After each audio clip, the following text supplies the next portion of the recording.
Sebelum kita masuk ke videonya, ayo subscribe dan nyalakan lonceng notifikasinya. Nah, ini dia teman-teman alur seleksi untuk P3K Guru. Yang pertama yaitu pendaftaran. Nah, untuk pendaftaran ini semua peserta wajib mendaftar di awal, baik itu honorer negeri, THK 2, honorer swasta, dan juga lulusan PPG semuanya mendaftar di awal. Kemudian ada dua pilihan teman-teman. Yang pertama, pelamar yang belum verbal kualifikasi. Kemudian yang kedua adalah sudah verbal kualifikasi. Nah, bagi teman-teman yang belum verbal kualifikasi, maka teman-teman harus verbal kualifikasi S1 pada lembar info GTK. Nah, ini dia teman-teman lembar info GTK. Nah, teman-teman verbal terlebih dahulu.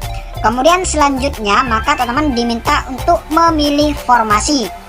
Nah, setelah teman-teman memilih formasi, maka selanjutnya akan dilaksanakan tes yang pertama.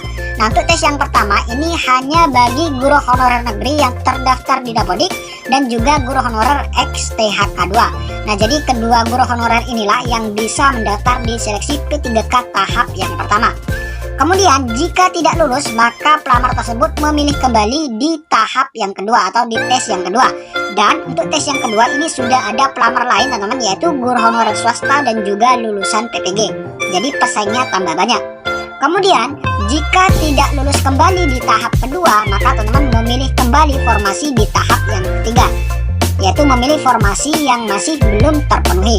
Kemudian apabila tes yang ketiga ini masih belum lolos juga, maka nantinya akan dilakukan optimalisasi pengisian formasi kosong. Nah, jadi seperti itu teman-teman untuk alur pendaftaran ini. Kemudian selanjutnya yaitu pendaftaran akun. Nah, di sini sudah ada jadwalnya teman-teman, yaitu mulai tanggal 1 sampai dengan tanggal 22 Juli tahun 2021. Nah, jadi buat teman-teman jangan sampai melebihi batas yang sudah ditentukan ini. Pelamar melakukan pendaftaran akun melalui laman sscsnbkn.go.id. Dan untuk tata cara mendaftar akun, teman bisa cek pada video kami yang sebelumnya. Kemudian selanjutnya yaitu verbal ijazah. Pastikan latar belakang pendidikan telah terverifikasi melalui info GTK, yaitu infogtk.kemendikbud. Nah, jadi pastikan kualifikasi yang teman miliki ini sudah terverifikasi melalui info GTK. Kemudian selanjutnya yaitu pemilihan formasi. Pelamar memilih formasi yang linier berdasarkan data kualifikasi pendidikan dan atau sertifikat pendidik yang telah terverifikasi. Pelamar memilih formasi dengan ketentuan sebagai berikut. Yang A yaitu dalam hal formasi tersedia di sekolah tempat pelamar mengajar saat ini, pelamar wajib mendaftar di sekolah tersebut selama sertifikat pendidik dan atau kualifikasi pendidikan linier. Nah, jadi ini sudah jelas teman-teman untuk yang A, yaitu apabila formasi tersedia di tempat mengajar saat ini, maka teman-teman ini wajib mendaftar di sekolah tersebut. Kemudian yang B, formasi yang sudah dilamar sebagaimana dimaksud dalam huruf A tidak dapat dilamar oleh pelamar lain. Nah, jadi formasi yang sudah dilamar oleh guru honorer yang mengajar di sekolah tersebut ini sudah tidak bisa dilamar oleh pelamar lain, teman-teman. Nah, jadi ini adalah prioritas yang diberikan oleh Kemendikbud kepada guru honorer yang mengajar di sekolah induknya. Jadi seperti itu, teman-teman. Kemudian yang C, dalam hal formasi tidak tersedia di sekolah tempat pelamar mengajar, pelamar dapat mendaftar di sekolah lain yang masih tersedia formasinya. Nah, ini dia teman-teman yang dimaksud tadi, teman-teman bisa mendaftar di sekolah lain yang masih tersedia formasinya. Jadi seperti itu dalam pemilihan formasi. Kemudian selanjutnya yaitu seleksi administrasi, yaitu tanggal 2 sampai dengan 27 Juli 2021. Pelamar mengunggah dokumen persyaratan yang diperlukan untuk seleksi administrasi. Info lebih lanjut. Nah, teman-teman tinggal klik saja, kita cek. Nah, ini dia teman-teman penjelasan seleksi administrasi. Berkas yang diperlukan untuk seleksi administrasi adalah yang pertama, surat pernyataan yang dapat diunduh pada laman. Nah, teman-teman tinggal mengunduh saja, teman-teman tinggal klik saja guruppk.kemendikbud.go.id. Kemudian yang kedua yaitu KTP elektronik asli. Kemudian yang ketiga pas foto, kemudian ijazah.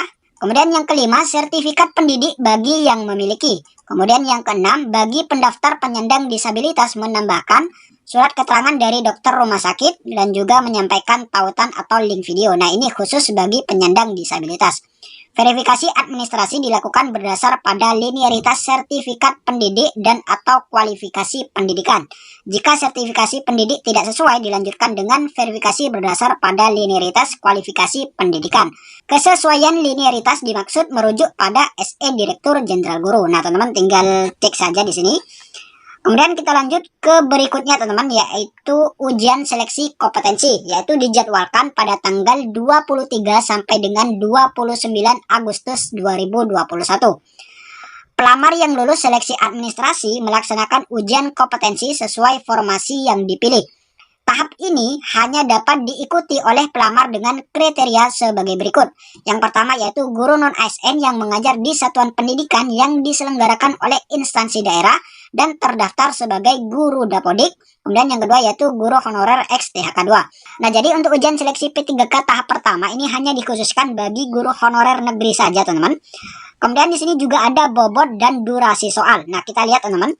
Nah, ini dia teman bobot soal ujian seleksi kompetensi. Yang pertama yaitu kompetensi teknis sesuai mata pelajaran. Ini jumlah soal antara 80 sampai dengan 100. Waktunya 120, manajerial 25, sosiokultural 20, pertanyaan wawancara dijawab secara tertulis ini 10 soal. Nah, teman-teman tinggal cek sendiri nanti. Kemudian di sini juga ada kebijakan afirmasi. Nah, ini dia teman-teman afirmasi yang diberikan oleh Kemendikbud kepada para pelamar. Yang pertama yaitu sertifikat pendidik, yaitu mendapat tambahan nilai 100% nilai maksimal di kompetensi teknis. Kemudian usia di atas 35 tahun juga mendapat tambahan nilai yaitu 15% dari nilai maksimal kompetensi teknis. Kemudian disabilitas juga dapat 10% dan guru honorer THK 2 juga mendapat 10%. Nah, ini untuk yang afirmasi, teman-teman. Kemudian selanjutnya yaitu pemilihan formasi di tahap yang kedua, yaitu dijadwalkan pada tanggal 18 sampai dengan 24 September 2021. Bagi pelamar yang tidak lulus ujian seleksi kompetensi 1 dapat memilih kembali formasi dalam instansi kewenangan yang sama. Seleksi kompetensi 2 dapat diikuti oleh, nah untuk ujian seleksi kompetensi kedua ini bisa diikuti oleh seluruh guru honorer, teman-teman, dan juga lulusan PPG. Jadi seperti itu. Kemudian selanjutnya yaitu ujian seleksi kompetensi yang kedua. Nah, ini adalah ujiannya, teman-teman. Ujian seleksi kompetensi di tahap yang kedua yaitu pada tanggal 6 sampai dengan 12 Oktober 2021. Pelamar melaksanakan ujian kompetensi kedua sesuai formasi yang dipilih. Kemudian selanjutnya yaitu pemilihan formasi di tahap yang ketiga, yaitu dijadwalkan pada tanggal 29 Oktober sampai dengan 4 November 2021.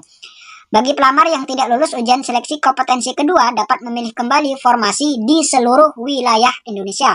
Nah, jadi di tahap yang ketiga ini sudah bisa lintas daerah, teman-teman. Jadi bisa mendaftar di mana saja yang masih tersedia formasinya. Seleksi kompetensi 3 dapat diikuti oleh, nah untuk ujian seleksi P3K tahap yang ketiga ini sama dengan ujian seleksi P3K di tahap yang kedua, teman-teman. Yaitu bisa diikuti oleh semua guru honorer dan juga lulusan PPG. Kemudian selanjutnya yaitu ujian seleksi kompetensi yang ketiga, yaitu dijadwalkan pada tanggal 15 sampai dengan 21 November 2021. Pelamar melaksanakan ujian kompetensi 3 sesuai formasi yang dipilih.